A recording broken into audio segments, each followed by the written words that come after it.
ሰላም ጤና ይስጥልን ተመልካቾቻችን ከአንከር ሚዲያ ዝግጅት ክፍል ያክብሮ ሰላምታችንን እናቀርባለን። ዜናዎችን ይዤ መጥቻለሁ። መሳይ መኮንን ነኝ። የኦሮሞ ነጻነት ሰራዊት ከአዲስ አበባ በቅርበት ባሉ አካባቢዎች መጠነ ሰፊ ጥቃት መክፈቱ ተገለጸ። ዱከም ዙሪያ በተገነቡ ፋብሪካዎች ላይ ዛሬ ሌሊቱን አንስቶ ጥቃት በመፈጸም ላይ መሆኑን የደረሰን መረጃ ያመለክታል። በምስራቅ ሸዋ ዞን የአባቡ ብርጌድ የተባሉ የሸኔ ታጣቂዎች ከዛሬ ንጋት ጀምሮ በዱከም የሚገኙ ፋብሪካዎችን እየዘረፉ መሆናቸውንና በአካባቢውም ከፍተኛ የተኩስ ሩምታ እንደሚሰማ ለአንከር ሚዲያ በደረሰው መረጃ ላይ ተመልክቷል። ከአዲስ አበባ በ40 ኪሎ ሜትር ርቀት ላይ በምትገኘው የዱከም ከተማ በኦሮሞ ነጻነት ሰራዊት ጥቃት መከፈቱን የሚገልጹት ለአንከር መረጃውን የላኩት የአካባቢው ነዋሪዎች ከአዲስ አበባ በዚህን ያህል ቅርበት የኦሮሞ ነጻነት ሰራዊት መጠጋቱ ጉዳዩን አሳሳቢ አድርጎታል ብለዋል። ሌሊቱን በመታራ ቦሊንና ዶኒ በተባሉ አካባቢዎች ውጊያ ሲያደርጉ የነበሩት የኦሮሞ ነጻነት ሰራዊት ታጣቂዎች በቅርቡ ትጥቃቸውን አስረክበው ወታደራዊ ካምፕ የገቡ የሸኔ ታጣቂዎች መሳሪያቸው ከተቀመጠበት ወስደው መሄዳቸውም ታውቋል።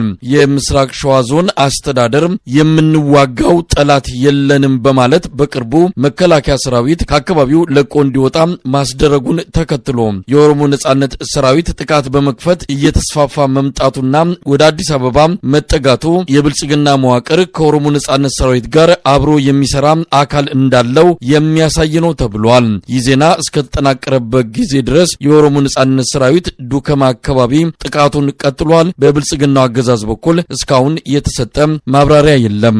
የአብይ አህመድ አገዛዝ በኃይል ሞከረው ትጥቅ አስፈታለሁ ብሎ ሰራዊት አዝምቶ ማየው ከሰማይ በድሮን ከምድር በዙ 23 በመድፍና በታንክ እሳት አዝንቦም ገፋበት። ምንም ነገር የለም። የሚሰበር ፋኖ እጅ የሚሰጥ አማራ ሊገኝ አልቻለም። ሚሊሻ እጥፍ ደሞዝ ከፍሎ አዘመተ። አድማ በታኝ በጥቅማ ጥቅም ደልሎም ማሰማራ። የበተነውን ልዩ ኃይል ከየጓዳው ጠርቶ ጠመንጃ አስጣጥቆ ላከ። አሁንም ትጥቅ የሚፈታ ሳይሆን የሚያስፈታ እጅ የሚሰጥ ቀርቶ በሺዎች የሚማርክ አንድ ተሰውቶበት መቶዎችን የሚያስተኛ ኃይል እንጂ ሌላ አልተገኘም።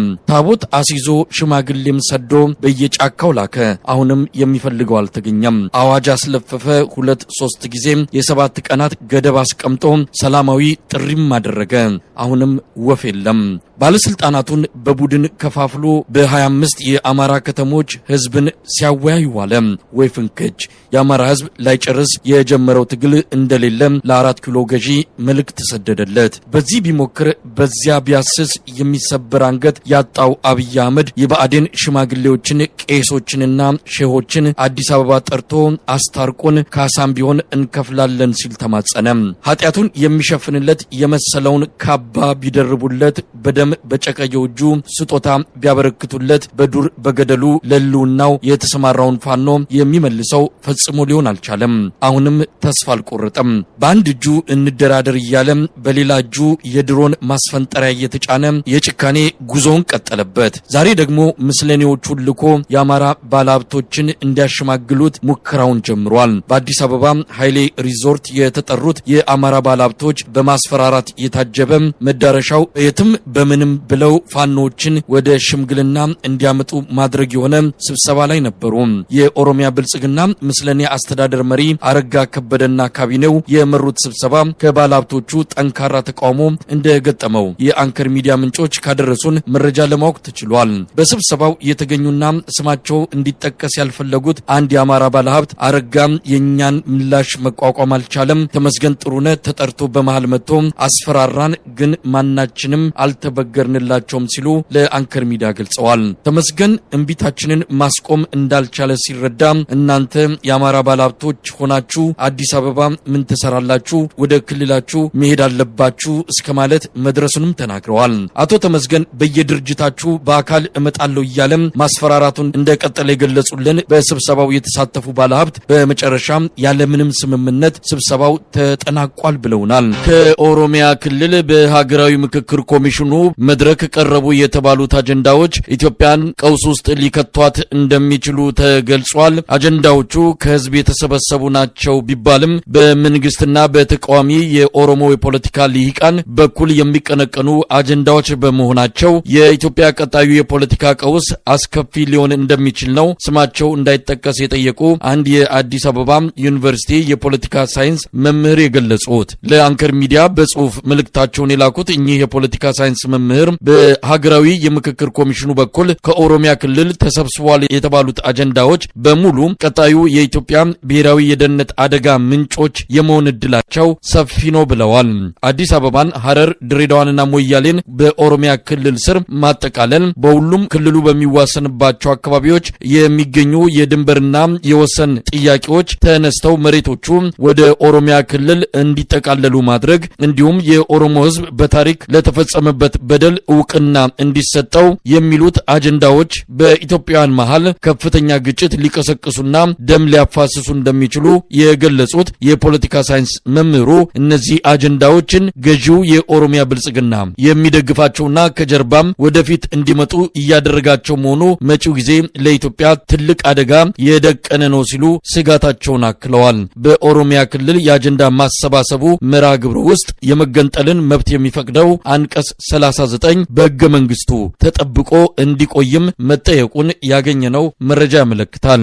ይህ በእንዲህ እንዳለ የአብይ አህመድ አገዛዝ ኢትዮጵያ ከሱዳን ጋር የምትዋሰንበትን የድንበር ኮሪደር ሊዘጋው መሆኑ ተገለጸ። ትልቁና ግዙፉን የሰሜን ምዕራብ እዝን ሙሉ በሙሉ በኢትዮጵያና ሱዳን ድንበር ላይ በማስፈር ሊዘጋው ዝግጅት እያደረገ መሆኑን አንከር ሚዲያ ያገኘው መረጃ ያመለክታል። በአብዛኛው የኢትዮ ሱዳን የድንበር አካባቢ በፋኖ ኃይሎች ቁጥጥር ስር በሚገኝበት በዚህን ወቅት የአብይ አህመድ ሰራዊት ስለ ድንበር መዘጋት ውሳኔ ላይ መድረሱ ግራ የሚያጋባ እንደሆነ ነው ከመረጃ ምንጮች መረዳት የተቻለው። የሱዳን ወታደራዊ መሪ ጀነራል አልቡርሃን ፋኖችን እያገዙ ነው፣ ጦር መሳሪያን ጨምሮ ሌሎች ወታደራዊ ድጋፎችን እያደረጉላቸው ነው የሚለው የአብይ አህመድ ክስን ተከትሎ ነው የድንበር መዝጋቱ ጉዳይ የአገዛዙ የትኩረት አቅጣጫ የሆነው። ፋኖች አብዛኛውን ቀጠና የተቆጣጠሩ ሲሆን ለ5 ተከታታይ ሳምንታት የኢትዮ ሱዳን የድንበር አካባቢን ከፋኖ ለማስለቀቅ የተደረገው የአብይ አህመድ ሰራዊት ጥቃት በከፍተኛ ኪሳራ የተመከተ ሲሆን በመቶዎች የሚቆጠሩ የአብይ አህመድ ወታደሮች ወደ ሱዳን ሸሽተው መግባታቸው የሚታወስ ነው።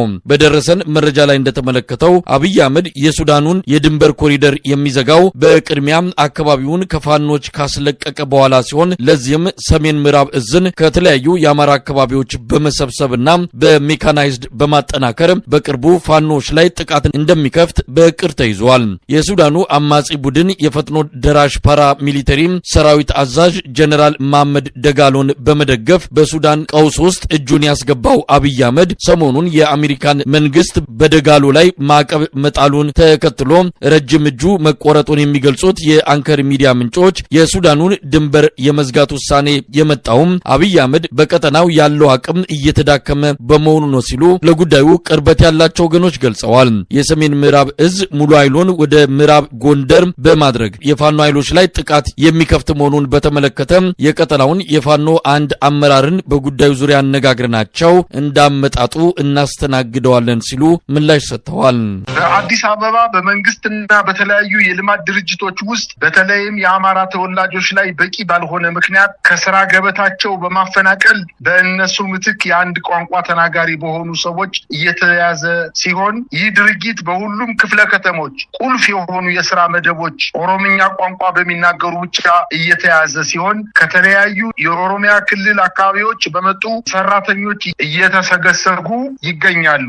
እነዚህ ከኦሮሚያ ክልል አካባቢዎች የሚመጡ ሰራተኞች ኦሮምኛ ቋንቋ ብቻ የሚናገሩ፣ ከኦሮምኛ ቋንቋ በስተቀር መግባባት የማይችሉ፣ ልምድም ሆነ የትምህርት ዝግጅት የሌላቸው መሆኑ በመንግስት ስራዎችና አገልግሎቱን በሚፈልጉ ተገልጋዮች ላይ ከፍተኛ ክፍተት እየተፈጠረ ይገኛል። አንዳንዶቹ በተለይም ከንቀት የተነሳ የከተማዋ የስራ ቋንቋ አማርኛ ሆኖ እያለ ተገልጋዮችን በአማርኛ ቋንቋ አናስተናግድም ብለው አገልግሎቱን እየነፈጓቸው እንደሆነ የደረሰን መረጃ ያመለክታል። እነዚህ በብዛት በአዲስ አበባ የመንግስት እና የልማት ድርጅቶች የገቡ የአንድ ቋንቋ ተናጋሪ ሰራተኞች አብዛኛውን የስራ ጊዜያቸውን በኢንተርኔት፣ ቲክቶክ እና ዩቲዩብ በመመልከት እንደሚያሳልፉ ለማወቅ ተችሏል። በቅርቡ በአዲስ አበባ ከ10,000 በላይ የሚሆኑ የመንግስት ሰራተኞች እንደሚባረሩ የተገለጸ ሲሆን ለዚህ የቀረበው ምክንያትም የብሔር ማመጣጠንን በመንግስት መስሪያ ቤቶች ድልደላ